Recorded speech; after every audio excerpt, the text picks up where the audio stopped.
બાળકને કબજિયાત ના થાય એવા માટે એને કેવો આહાર વિહાર આપવો જોઈએ. એટલા માટે ભગવાને માત્ર ને માત્ર બાળકો માટે એક શ્રેષ્ઠ ઔષધિનું નિર્માણ કર્યું હોય એની વિસ્તારથી વાત આજે આપણે આજના વિડીયોમાં કરીશું. મિત્રો, ચિકિત્સા ક્ષેત્રે જ્યારથી કામ કરે છે ત્યારે જ્યારે કોઈ દંપતી, કોઈ પણ માતા પિતા એક બાળકને લઈને આવે ત્યારે આપણે કોમન સવાલ પૂછતા હોઈએ છીએ કે બાળકનું પેટ સાફ થાય છે કે નહીં. બાળકોને લૂઝ મોશન થાય, ઝાડા થાય એ સ્વીકાર્ય છે, પરંતુ બાળકોને કબજિયાત થાય તો સમજવું કે તમારું બાળક ભવિષ્યમાં ભયાનક રોગનો શિકાર બની શકે. કારણ કે ભગવાને તેના શરીરની રચના એવી કરી છે, કારણ કે 14 વર્ષ સુધીનું કે 14 થી 16 વર્ષ સુધીનું બાળક હોય એટલે એની હાઇટ વધતી હોય, એ કન્ટ્રક્શન પીરિયડમાં હોય. તો ભગવાને એના શરીરની અંદર વાત પિત્ત કફની વાત કરીએ તો કફની પ્રધાનતા ઈશ્વરે એનામાં વધારે મૂકી છે. કફ એટલે માત્ર શરદી ઉધરસ કફની વાત નથી. કફ એટલે પાણી અને માટી બંનેનું મિશ્રણ. આપણે જેને ફેટની વાત કરીએ, મતલબ કોઈ પણ વસ્તુ ઊભી કરવા માટે, બિલ્ડિંગને ઊભી કરવા માટે જે બેઝિક મટીરિયલ જરૂરી છે, એમ શરીરનું હાઇટ વધારવા માટે, હાડકા વધારવા માટે, માંસપેશીઓ વધારવા માટે, શરીરનો ગ્રોથ કરવા માટે વાતપિત્ત કફમાં કફ દોષની સૌથી વધારે જરૂરી હોય છે, જે બાળકોમાં પ્રાકૃતિક રૂપે હોય છે. તો બાળકોને કબજિયાત ના જ થાય, શું એવી કાળજી માતા પિતા તરીકે આપણે રાખીએ કે બાળકોને આવી બધી વસ્તુનું ના થાય.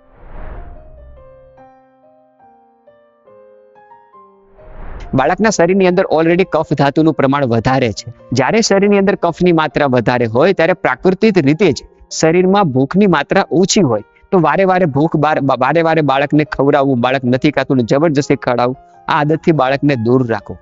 બારીક લોટની વાનગી એટલે કે મેંદાની વાનગી, આપણે બેકરી પ્રોડક્ટના જે વિડીયોમાં વાત કરી હતી એ વિડીયો આપ જરૂર માતા પિતાઓ જોઈ લેજો કે બેકરી પ્રોડક્ટની તમામ વાનગીઓ છે, બારીક લોટથી બનતી તમામ વાનગીઓ બાળકને બિલકુલ બાળકને એનાથી દૂર રાખો. એ 100% 100% એ બાળકને કબજિયાત કરશે ને કરશે જ. બજારમાં વેચાતી તમામ પેકેટ બંધ વસ્તુઓની અંદર એક કેમિકલ નાખવામાં આવે છે જેને મોનોસોડિયમ ગ્લુટામેટ કહેવામાં આવે છે, જેને શોર્ટ નામથી MSG પણ કહેવામાં આવે છે. આ કેમિકલ એક એવું કેમિકલ હોય છે કે જ્યારે આપણે ભરપૂર ભોજન લઈએ ને આપણે સંતુષ્ટ થઈ જાય, એટલે કે આપણું પેટ ભરાઈ જાય તો બ્રેન પેટને સંદેશ આપે છે કે હવે પેટ ભરાઈ ગયું છે, હવે ભોજનની જરૂર નથી, આપણે સંતુષ્ટ થઈ જઈએ છીએ. પરંતુ આ MSG એક એવું કેમિકલ છે કે જે મસ્તિષ્ક અને પેટનો બિલકુલ સંદેશા વ્યવહાર ખોપ કરી દે છે. એટલે કે કોઈ બાળક, માનો કે ભરપૂર પેટ ભરીને ભોજન જેને કર્યું છે અને એને કોઈ પણ એવી પેકેટ બંધ વસ્તુ આપશો તો એ ધરાયેલું હોવા છતાં પણ ખાઈ જશે, માત્ર ને માત્ર MSG ના કારણે, આ મોનોસોડિયમ ગ્લુટામેટના કારણે. એ વધારે પ્રમાણમાં ભોજન લેવા માટે તમને આકર્ષિત કરે છે, તમને આકર્ષે છે અને માત્ર ને માત્ર સ્વાદિષ્ટ વસ્તુના કારણે બાળક એના તરફ આકર્ષાય છે અને જબરજસ્તી ખાયા કરે છે અને એના કારણે અને કબજિયાત જેવી ભયાનક બીમારીઓ થતી હોય છે. બાળકોને આપણે મોડી રાત્રે જે વારે વારે દૂધ પીવડાવવાની પરંપરા છે, સવારે પણ દૂધ પીવડાવો, સાંજે પણ દૂધ પીવડાવો, ભોજન પછી એને દૂધ પીવડાવો, ભોજનના સાથે તમે દૂધ પીવડાવો, એ બાળક માટે બિલકુલ સારું નથી. આપણે દાળ ભાત શાક રોટલી ખાઈએ તો શાકની અંદર ક્યારેક આપણે લીંબુ નાખ્યું હોય, ટામેટું નાખ્યું અને વિરુદ્ધ આહાર થાય, અને વિરુદ્ધ આહાર જ્યારે થાય ત્યારે એ ભોજનને પાચન શરીર ન કરી શકે અને એના કારણે કબજિયાત જેવી સમસ્યાઓ બાળકને સર્જાતી હોય છે.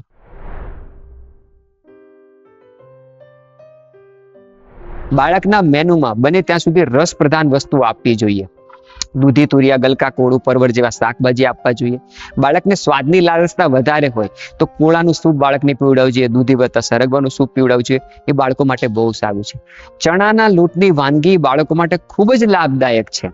તો ચણાના લોટનું તમે પુડલું બનાવો, ચણાના લોટને રવા સાથે મિક્સ કરીને એનું ઉત્તપમ જેવું બનાવીને બાળકોને આપો તો બાળકને સ્વાદિષ્ટ પણ લાગશે અને એક કફ દોષ દૂર કરશે ને કરશે, સાથે સાથે કોન્સ્ટિપેશન જેવી બીમારીથી બાળકને 100% બચાવશે. મોડી રાત્રિના ભોજન બાળકને બિલકુલ બંધ કરાવડાવો, કારણ કે બાળકની અંદર કફ દોષ વધારે પ્રમાણમાં હોવાના કારણે કુદરતી રીતે જ એની પાચન શક્તિ મંદ હોય છે અને એવા સમયે જો મોડી રાત્રે બાળક ખાતું રહેશે તો એ લીધેલું ભોજન એનું ક્યારેય પણ ડાયજેસ્ટ નહીં થઈ શકે. તો બને ત્યાં સુધી બાળકને મોડી રાત્રિનું ભોજનથી દૂર રાખો. સવાર, બપોર, સાંજે ત્રણેય સમય બાળકને દળેલા લોટની વાનગી ન ખવડાવો. અને ખાસ કરીને તમામ ગુજરાતની માતાઓને વિનંતી કે સવારમાં રોટલી ભાખરી, બપોરે રોટલી ભાખરી, સાંજે રોટલી ભાખરી, બીજા ધાન્ય સાથે જાણે આપણે દુશ્મનાવટ થઈ ગયો હોય તેવી રીતે માત્ર આપણે ઘઉંની વાનગી જ બાળકોને ખવડાવતા જઈએ છીએ. એના કારણે બાળકના શરીરની અંદર નેચરલી જે ફાઈબર્સ મળવા જોઈએ અનાજના, જે બાળકને જુવારમાં મળી શકે, જે બાળકને રાગીમાં મળી શકે, જે બાળકને કોદરીમાં મળી શકે, બિલકુલ મળતા નથી. તો જુવારના લોટની વાનગી જીવનમાં અપનાવવી જોઈએ. 3 સમયના ભોજનમાં બને ત્યાં સુધી 1 સમયનું ભોજન લોટ વગરનું કરવું જોઈએ અને 1 સમયનું ભોજન બીજા કોઈ અનાજ છે એનું આપણે ખાસ કરીને કરવું જોઈએ. અનાજમાં ઘઉંનું ઇન્ટેક કરીએ છીએ, એટલે કે ઘઉંને ખોરાક તરીકે અપનાવીએ છીએ, તેટલું જ મહત્વ ચોખાને ખાસ કરીને આપવું જોઈએ, અને એ પણ પોલિશ વગરના ચોખા. વિશ્વમાં સૌથી વધારે ધાનમાં વપરાશ થતું કોઈ ધાન હોય તો તે ચોખા છે. પરંતુ આપણે મોંઘા બાસમતી ને લચકારી કોલમ ને દાવત ને આવા ચોખા ખાવા લાગ્યા. એવા ચોખા સ્વાસ્થ્ય માટે લાભદાયક હોતા નથી. બ્રાઉન રાઈસ ખાઓ, સસ્તા ચોખા ખાઓ, પોલિશ વગરના ચોખા ખાઓ, એ ઇઝીલી ડાયજેસ્ટ થઈ જાય છે અને પચવામાં હળવા હોવાના કારણે કોન્સ્ટિપેશન જેવી બીમારી બાળકને કરતા હોતા નથી. બાળકને સાંજના ભોજન અને કબજિયાતની બીમારીને ખૂબ સીધો સંબંધ છે. તો સાંજના ભોજનમાં બને ત્યાં સુધી લોટની વાનગી ન ખાતા બાળકને કરકરા લોટની રાબ બનાવીને આપી શકાય, મગની દાળ અને ભાત આપી શકાય, મગ દાળની ખીચડી આપી શકાય. ગુજરાત બહારના રાજ્યોમાં, બીજા રાજ્યોની અંદર નમકીન દલિયા ખાવાનું ચલણ છે, ઇઝીલી પચી જતા હોય છે, તો એના દલિયા બનાવી શકાય કે ખૂબ સ્વાદિષ્ટ લાગતા હોય. તેમાં તમામ પ્રકારના શાકભાજી નાખીને ખાઈ શકાય, ઉપમા બનાવીને ખાઈ શકાય. આવી બધી વસ્તુ જે બાળકને ધીરે ધીરે કરીને ખોરાકમાં તમે સ્થાન આપો તો બાળકને કબજિયાત ક્યારેય થાય જ નહીં.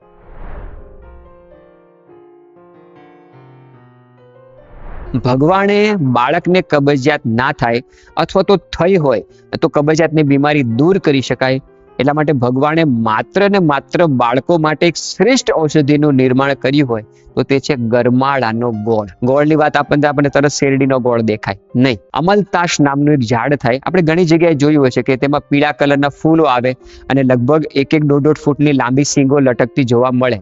એને ગુજરાતીમાં ગરમાળો કહેવાય, સંસ્કૃતમાં એને અમલતાશ કહેવાય. એની સિંગ જે છે એની અંદર ચોકલેટ જેવો એક પેસ્ટ ભગવાને મૂક્યો છે અને સ્વાદમાં એ ખૂબ સ્વાદિષ્ટ હોય છે, ટેસ્ટી હોય છે, મધુર રસ પ્રધાન હોય છે, ગળ્યો હોય છે. તો એનો પેસ્ટ કબજિયાતની બીમારી દૂર કરવા માટે બાળકો માટે ખૂબ જ લાભદાયક છે.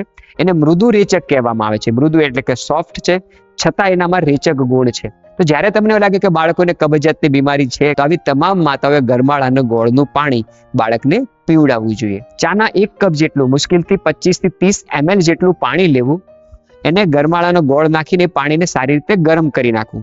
એ બિલકુલ ઠંડુ થઈ જાય એટલે એને મસળી લેવું, કારણ કે એની અંદર એના બીજ, એની છાલ બધું એની અંદર મિક્સ હશે. માત્ર જે એનો પેસ્ટ હશે, એનો ગોળ હશે, એ પાણીમાં ડાયલ્યુટ થઈ જશે.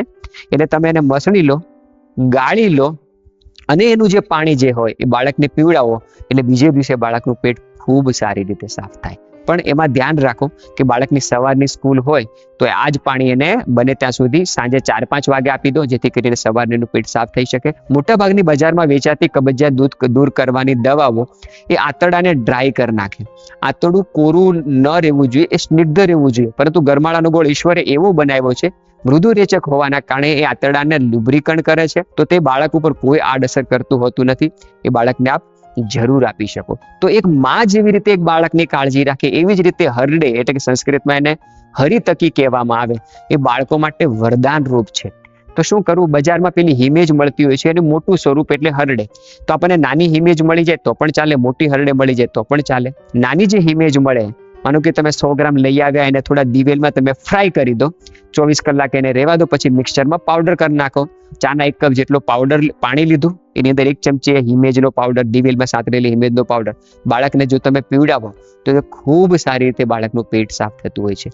તમને એવું લાગે કે કોઈ એને કબજિયાત જેવી બીમારી નથી થતી, છતાં પણ આ બંને પ્રયોગમાંથી કોઈ એક પ્રયોગ અઠવાડિયામાં 1 વખત જરૂર કરવો જોઈએ, જેથી કરીને બાળકનું મોટું આંતરડું જે છે એ બિલકુલ સાફ રહે. ત્રીજો એક ઉપાય જરૂર માતાઓએ કરવો જોઈએ, જ્યારે પણ આપણે રોટલી કે ભાખરી બનાવીએ અને એને મોણમાં જ્યારે તેલ નાખીએ ત્યારે દિવેલનો ઉપયોગ કરવો જોઈએ. દિવેલનું નામ સાંભળતા જ આપણું મોઢું બગડી જાય છે, કારણ કે દિવેલનો સ્વાદ જ કંઈક અલગ હોય છે. હવે બાળકને સ્વાદ સાથે સંબંધ છે અને ચમચી ભરીને તમે દિવેલ પીવડાવવા જશો તો નહીં પીવે. પરંતુ એને જ્યારે માનો કે તમે 2 ચમચી તેલ મોણ રૂપે નાખો છો, તો 1 ચમચી તેલ સાદું નાખો ને 1 ચમચી તેલ દિવેલમાં મોણ રૂપે નાખો અને પછી એને રોટલી ભાખરી બનાવો, તો તેનાથી સ્વાદમાં કોઈ ફરક નહીં પડે. અને એના કારણે એક્સિસ માત્રામાં દિવેલ જ્યારે એના શરીરમાં જશે તો એક સારી રીતે બાળકનું પેટ સાફ થશે. તો આશા રાખીશું કે આવી આહાર વિહાર અપનાવશો, આવા નિર્દોષ ઉપાય કરશો તો બાળક આપનું સ્વસ્થ રહેશે, નિરોગી રહેશે, તંદુરસ્ત રહેશે. સૌને જય હિન્દ, વંદે માતરમ. બાળકને કબજિયાત ના થાય